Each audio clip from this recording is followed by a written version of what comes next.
सभी को मेरा नमस्कार। मैं सुमन शर्मा आप सबका स्वागत करती हूँ।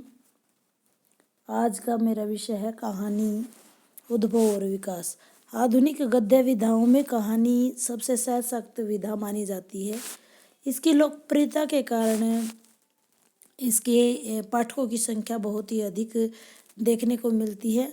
हमारे प्राचीन साहित्य में पौराणिक कथाएं, उपनिषद, पंचतंत्र, हितोपदेश इत्यादि की कहानियों का पुराना रूप देखा जा सकता है। इसका उद्देश्य केवल सुधारवादी और पाठकों का मनोरंजन करना होता था, परंतु जो आधुनिक कहानी है उसका स्वरूप बदल चुका है।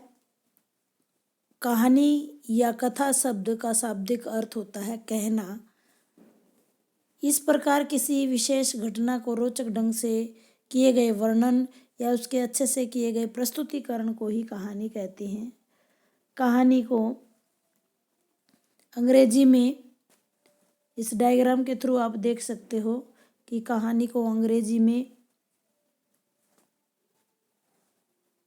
शॉर्ट स्टोरी, बांग्ला में गल्प और मराठी में लघु कथा और हिंदी में कहानी कहा जाता है। शब्द प्रचलित हैं ये विभिन्न शब्द, और कहानी जीवन के किसी एक अंग या संवेदना का अंकन करती है। कहानी की परिभाषाएं हम पिछले वीडियो में कर चुके हैं। अब कहानी के विकास की बात करते हैं तो प्राचीन कहानियों का इतिहास। भारतीय कथा साहित्य अत्यंत प्राचीन है और इसका विस्तार वैदिक, संस्कृत, पाली, प्राकृत अपभ्रंश से होता हुआ हिंदी तक पहुंचा है। और प्राचीन कथाओं में 84 वैष्णव की वार्ता, 252 वैष्णव की वार्ता इत्यादि धार्मिक वार्ताएं हैं, किस्से, कहानियां हैं। सिंहासनवती, शिरानी केतकी की कहानी आदि प्राचीन कथाएं कहानी के माध्यम से हैं, जिससे सामाजिक चेतना का अभाव था और यथार्थ के प्रति उदासी थी। आइए प्रथम मौलिक कहानी की बात कर लेते हैं। प्रथम मौलिक जो कहानी है उसको लेकर बहुत सारे विद्वानों ने अलग अलग बातें कही हैं। जैसे रानी केतकी की कहानी, इंशाअल्लाह खां की जो है उसे पहली कहानी आचार्य रामचंद्र शुक्ल ने माना है।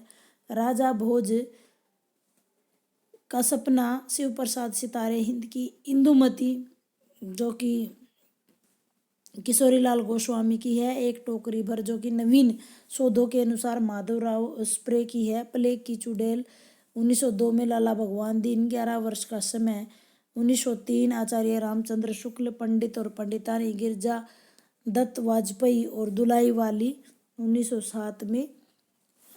बंग महिला। पहली दो कहानियों में कहानी के तत्व विद्यमान नहीं है। आचार्य रामचंद्र शुक्ल ने इंदुमती को पहली मौलिक कहानी माना है। ये कहानी यहाँ पर कहानी जो शब्द है वो गलत लिखा गया है, इसकी मात्रा जो है बड़ी की आएगी। नवीनतम शोधों की बात मैंने करी कि माधव प्रसाद स्प्रे की कहानी एक टोकरी भर मिट्टी को प्रथम मौलिक कहानी माना जाता है।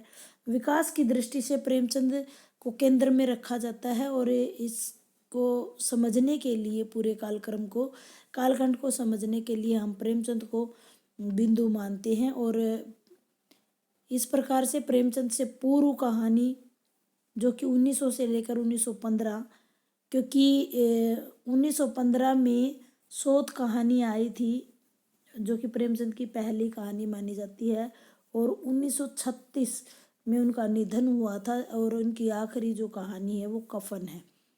ये अतिरिक्त जानकारी। फिर प्रेमचंद युगीन कहानियों की बात करें तो 1915 से 1935, और प्रेमचंद चंद्रोत्तर कहानी की बात करें तो 1935 से 50, और स्वतंत्रोत्तर हिंदी कहानी या नई कहानी हम इसको कह सकते हैं 1950 के बाद। अब हम इसके विकास क्रम में पहले चरण की बात कर लेते हैं। प्रेमचंद पूर्व हिंदी कहानी। इस युग की कहानी अपना स्वरूप ग्रहण कर रही थी और विभिन्न विषयों को लेकर के कहानियों की रचना की जा रही थी। इसका मुख्य उद्देश्य है पाठक का मनोरंजन करना और उपदेश देना था। प्रेमचंद पूर्व हिंदी कहानी में मुख्य रूप से माधव प्रसाद मिश्र, मन की चंचलता, वृंदालाल वृंदालाल वर्मा कृत राखी बंध, भाई नकली किला और राधिका रमन प्रसाद की कानों में कंगना, जयशंकर प्रसाद की ग्राम, चंद्रधर शर्मा गुलेरी कृत उसने कहा था, सुखमय जीवन, बुद्धू का कांटा आदि प्रमुख कहानियां हैं। इनका प्रकाशन सरस्वती पत्रिका में हुआ था और इन कहानियों का जो मूल विषय है वो प्रेम, समाज सुधार, नीति उपदेश इत्यादि था। प्रेमचंद युगीन कहानियों की अगर हम बात करते हैं तो इस समय विभिन्न विषयों को लेकर कहानियाँ लिखी गई। 300 से ज़्यादा कहानियाँ प्रेमचंद ने लिखी हैं और जिसमें से पंच परमेश्वर, पूस की रात, बूढ़ी काकी, आप बीती, सवा शेर गेहूँ, सुजान भगत, नशा, कफन इत्यादि। इनका मुख्य विषय जो है, पहले इन्होंने आदर्शवाद से संबंधित कहानियाँ लिखी हैं और फिर आदर्श यथार्थवाद, और जब अंतिम कहानी आते आते इनका जो स्वर है वो पूरा का पूरा यथार्थवादी हो जाता है।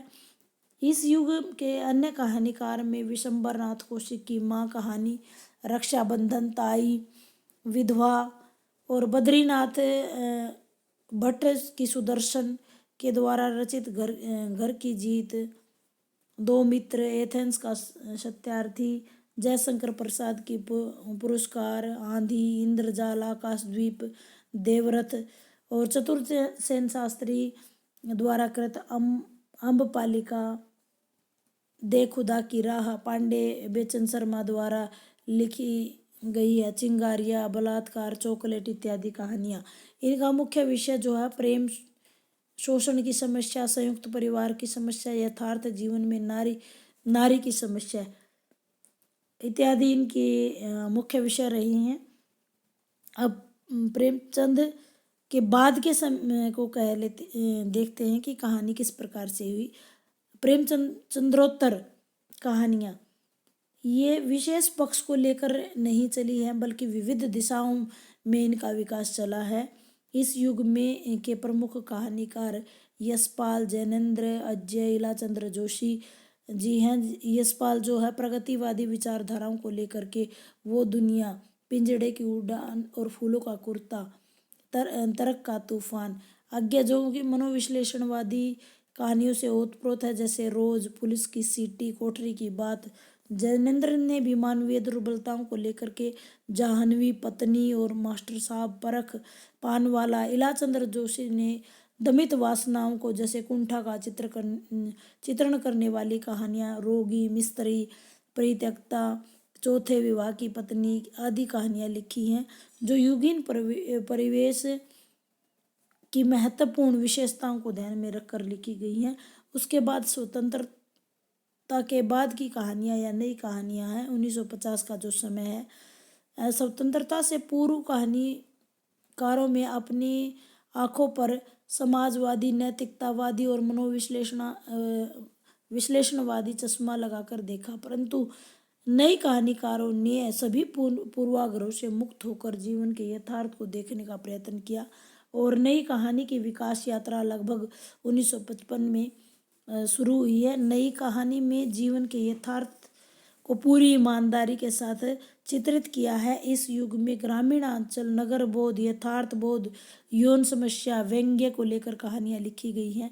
ग्रामीण अंचल को लेकर के फणीश्वर नाथ रेणु ने लाल पान की बेगम, तीसरी कसम जिसका दूसरा नाम मारे गए गुलफाम, नगरों में पाई जाने वाली ईर्ष्या, स्वार्थ, कमलेश्वर, निर्मल वर्मा, अमरकांत जैसे कहानीकारों ने कहानियाँ लिखी हैं।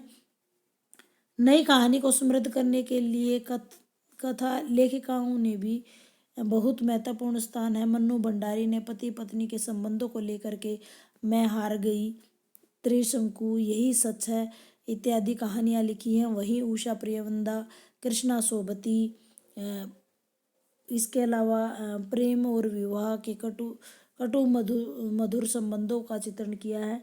उसी समय नई कहानी आंदोलन भी चले, जिसमें से नई कहानी, अचेतन कहानी, समकालीन कहानी, कहानी, समानांतर कहानी, जनवादी कहानी इत्यादि आंदोलन भी चलते रहे हैं। निष्कर्ष के रूप में हम कह सकते हैं कि प्राचीन काल से अब तक हिंदी कहानी के ने अपने स्वरूप बदलती रही है। समय और परिस्थितियों के अनुसार इसके स्वरूप में बदलाव आता रहा है। यह सुधारवादी उपदेशात्मक प्रवृत्ति को पार करती हुई आदर्शवाद और यथार्थवाद को अपनाती हुई मानव जीवन से जुड़ चुकी है। हिंदी कहानी अपनी लोकप्रियता के कारण चरम सीमा पर है, अतः यह आशा की जाती है कि कहानी का भविष्य आगे भी उज्जवल ही होगा। उम्मीद करती हूँ यह जानकारी आपके लिए बहुत ज़्यादा लाभप्रद रहेगी। यह वीडियो जो है आपके काम का है, तो आप देखिए। अब एक प्रश्न का समय है। पहली नवीनतम शोधों के अनुसार पहली मौलिक कहानी कौन सी है? इसका आंसर, अगर आपने वीडियो को ढंग से देखा है तो आप पहली मौलिक कहानी बताएंगे। धन्यवाद।